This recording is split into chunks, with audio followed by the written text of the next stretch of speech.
Hi everyone, welcome to GK Concepts YouTube channel. In our previous video, we have discussed the concept of Fourier transform with some analogy and with enough examples. And also, we have discussed some real-time applications of Fourier transform. If you have not watched yet, the link of that video is given in description. Please let's watch and then continue. Okay, in continuation to that video, we are now going to explore the concept of Fourier transform using Python. That is, using Python, how we can implement or how we can realize the concept of Fourier transform. And also we are going to explore a simple mathematics behind the Fourier transform. Let's start. The Python implementation begins with importing the necessary library packages. The first one and the fundamental one is NumPy package. It is widely used in several numerical operations such as array, matrix, linear algebra and so on. That is, this NumPy package is popularly used in low-level mathematical operations to high-level mathematical operations. In this program, we have utilized this NumPy package for getting this pi value 3.14 and for generating sinusoidal waves and for append operation and using this line space for creating an array with this beginning and end with some specified intervals and array and a range functions for generating the values of arrays. And in the second line, the random function is imported from the same NumPy package for signal generation. And the third one is very important and hero of our implementation, that is SciPy package. From this SciPy package, we have implemented and utilized this FFT pack. This FFT pack is used to perform fast Fourier transform, and we are going to implement our Fourier transform by means of using this FFT pack only. And the fourth one is very popular for graphing purpose, that is for plotting purpose. We are using this matplot library. And the fifth and sixth one are used for generating interactive plot or to produce annotation while plotting. So that is the motto of these two packages. And this fifth one is somewhat older one, and the sixth one is newly and inspired one from this fifth one, that is MPL data cursor. This MPL cursors only is an inspired and newly developed one, and in this program we are using the sixth one alone. Okay, so that's all about the thing. And the final seventh one, here once again we are utilizing this SciPy package for generating the signals other than sinusoid, like a square wave and a sawtooth wave.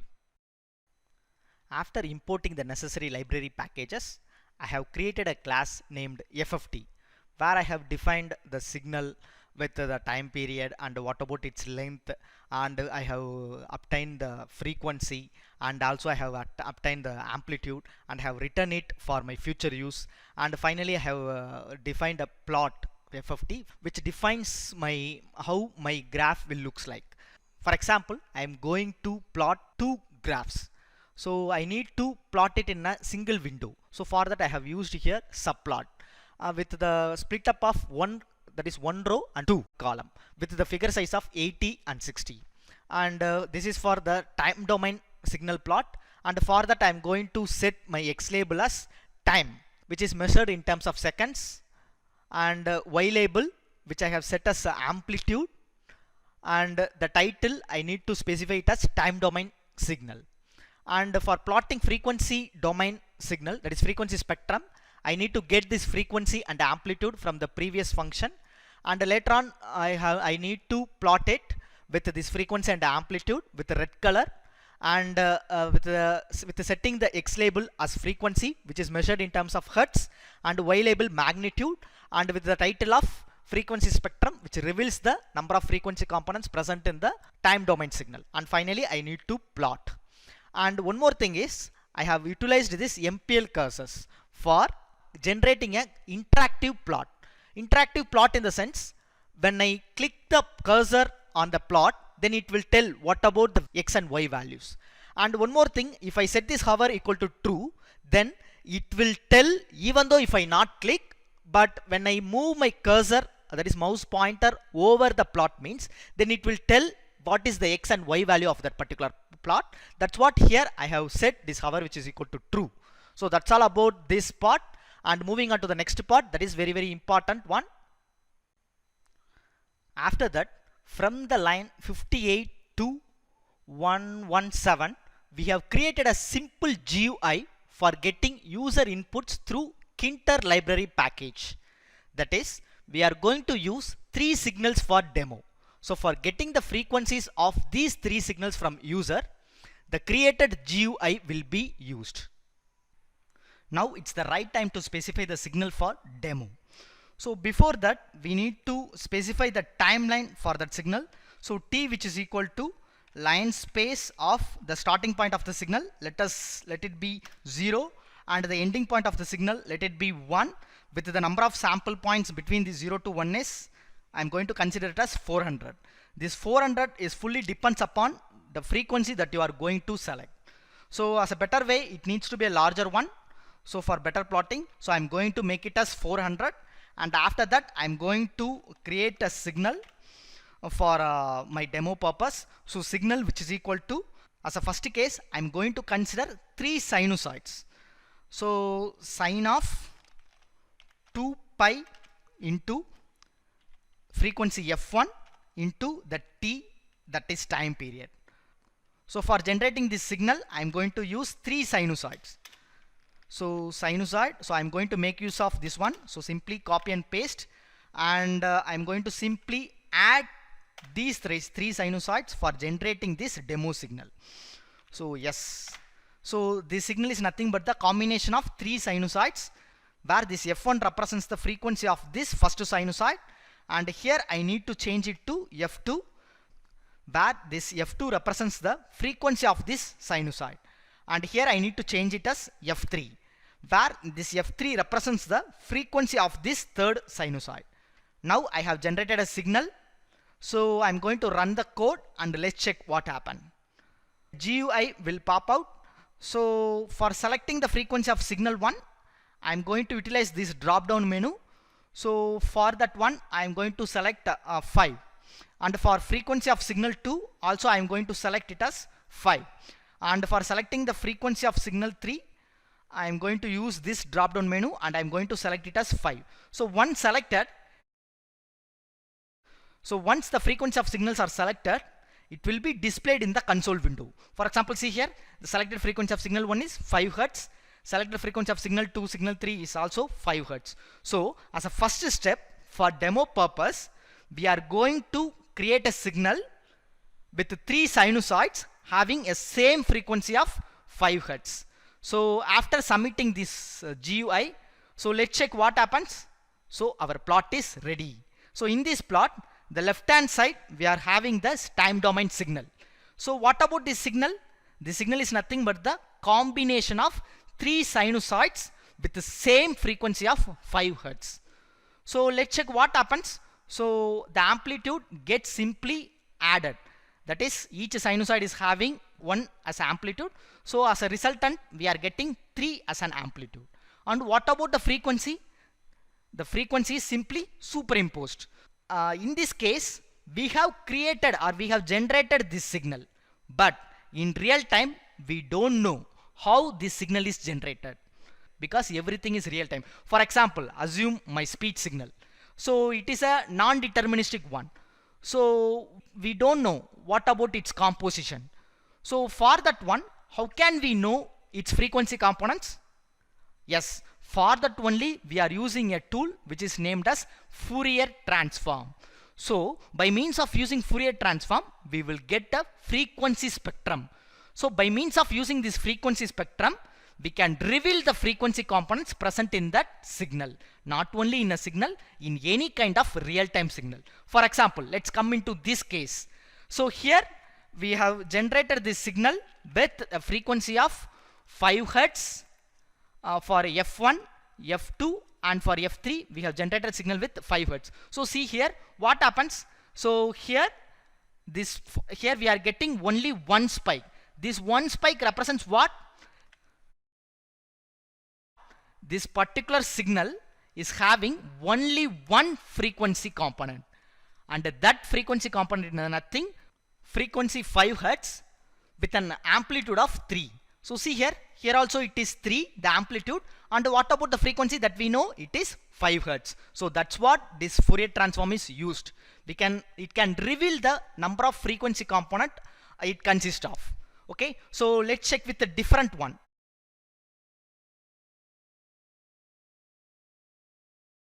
For example, again I'm going to run this code. In this case, I'm going to choose different frequency for these 3 signals. For example, for the first one, I'm going to select it as 5 Hertz. Okay, once selected here, it is noted as selected frequency of signal 1 is 5 Hertz. Yes, of course. For signal 2, I'm going to select the frequency as 10 Hertz. Okay, and for signal 3, I'm going to select the frequency as, for example, let it be 20 Hertz. Okay, I'm going to submit it. So now the plot is ready. So see here, when I add a 3 sinusoid with the same frequency means the resultant is a sinusoid. But what about in this case? We have changed the frequency of each sinusoid so that our resultant signal is not a sinusoidal signal. Okay, why? Because means we have altered the frequency of the individual sinusoid. Okay, in this case we know the frequency components. F1 which is equal to 5 Hertz and F2 which is equal to 10 Hertz and F3 which is equal to 20 Hertz. But in real time we don't know what this signal exactly consists of. So what we need to do, we need to take Fourier transform for this signal so that we will get this frequency spectrum. Okay, so from this frequency spectrum we can reveal the frequency component present in this real-time signal. For example, let us zoom this one. Yes, I'm going to zoom it and I'm going to check what are all the frequency components that this particular signal consists of. So see here what happens. So the first spike represents a frequency component of 5 Hertz with an amplitude 1. And what about the next spike? Similarly, it represents the frequency component with the 10 Hertz with an amplitude of 1 volt. And what about the last spike? Represents the frequency component of 20 Hertz with an amplitude of same 1. So from this frequency spectrum, after applying this Fourier transform, we will get the number of frequency component. For example, in this time domain signal, we are having 3 frequency components, which are namely 5 Hertz with an amplitude 1 volt, 10 Hertz with an amplitude 1 volt, and 20 Hertz with an amplitude 1 volt. Okay, so now let's check what happens if we change frequency and also the amplitude of the signal. Let's check. So for the first one, I'm going to keep the amplitude as 1, and for the second one I'm going to make it as 0.5 multiplied with the second sinusoid, and for the third one I am going to specify the amplitude as 2. Okay, and now I'm going to run the code and I'm going to select the frequency component as before, 5, 10 and 20. Okay, after selecting this one, so here it is displayed as the signal 1 frequency component frequency is 5 Hertz, 10 Hertz, and finally the third signal frequency is 20 Hertz. Now I'm going to submit it or simply close it. So now we are getting the time domain signal. So as usual, in this case we know how the signal is generated, but in real time we can't know how this signal is generated, or we can't know what the signal is actually composed of. So as usual, we need to take Fourier transform for this one, and see here also we are getting 3 spikes with 3 different amplitude. That is very, very important. Okay, so for the first spike, what about the x-axis? That is frequency, it is 5 Hertz. What about the amplitude? That is y-axis, it is the magnitude is 1. Similarly, for the next spike, yes, let's check. So what about the frequency? It is 10 Hertz. And what about the amplitude? The amplitude is 0.5. And similarly, for the last spike, it is 20 Hertz with an amplitude of 2. Okay, so in this frequency spectrum, it will reveal what are all the frequency component this particular input signal is composed of.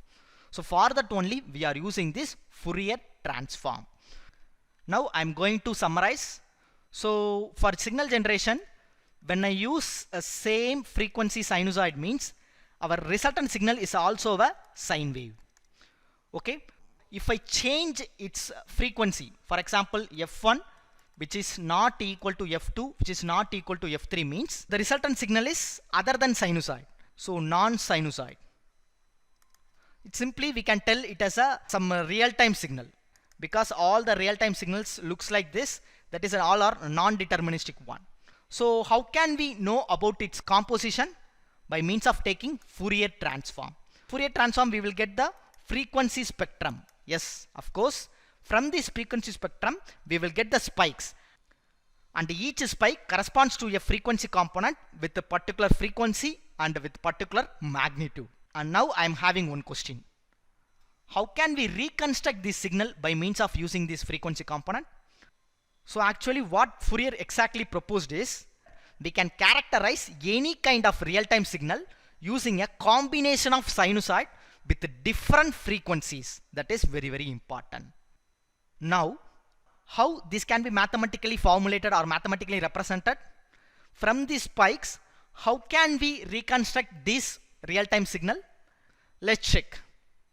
I'm going to consider this first spike as x of j omega 1, and the second spike as x of j omega 2, and the third spike as x of j omega 3.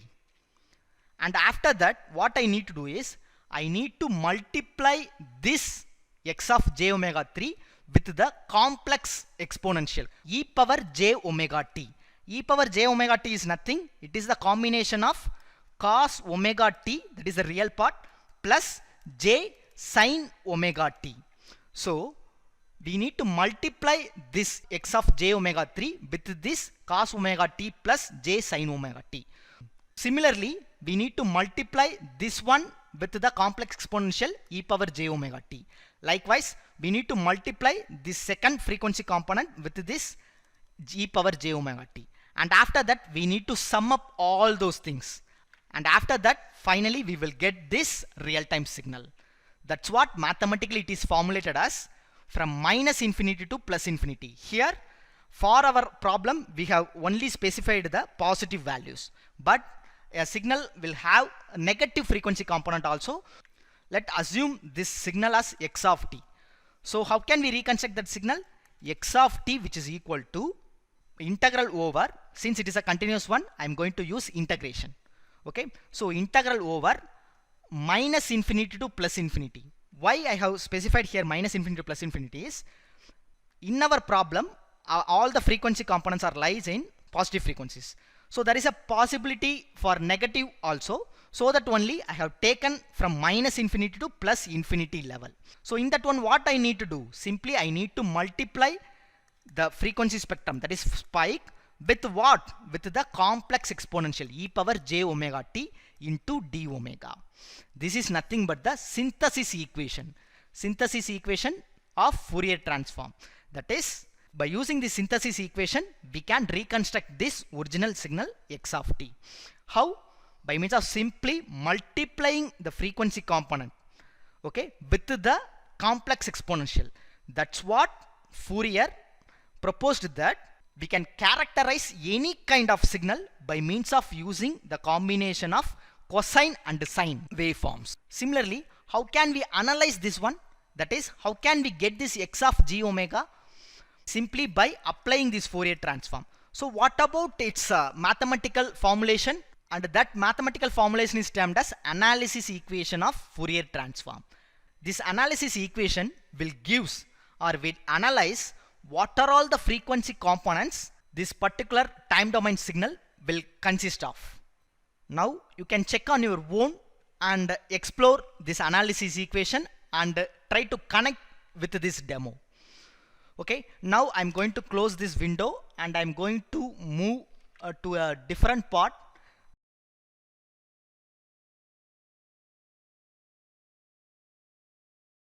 The interesting part is we can use this Fourier transform for this noise removal. Yes, let's check. So for that, what I'm going to do is I'm going to add a random noise to this signal. So I'm going to add a random signal with the length of the same time period that we have specified. Okay, and now I'm going to run the code. So as usual, I'm going to select 5 Hz and 10 Hz, and the signal 3 frequency is 20 Hz. So I'm going to submit it and my plot is ready. And see here, this is the signal that we have generated with the noise. And what about this plot represents? This represents the frequency spectrum after applying this Fourier transform. We can utilize this frequency spectrum plot for noise removal. How? In the sense, from this plot, it is clear that these three are the frequency component of the signal. Okay. And what about this portion? This is nothing but the frequency component of the noise. So how can you eliminate this one? Simply by means of using filtering. So for example, in this case, I can design a digital low pass filter with a cutoff frequency of, let us assume, 20 Hertz, or else if you are using a practical one, not ideal one, means we can design it for 25 Hertz, 0 to 25 Hertz. So let's what happens, as the name itself suggests, it can pass only the low frequency, that is up to 25 Hertz. So by means of using digital filtering, we can eliminate this noise. So in this way, we can utilize this Fourier transform for noise removal.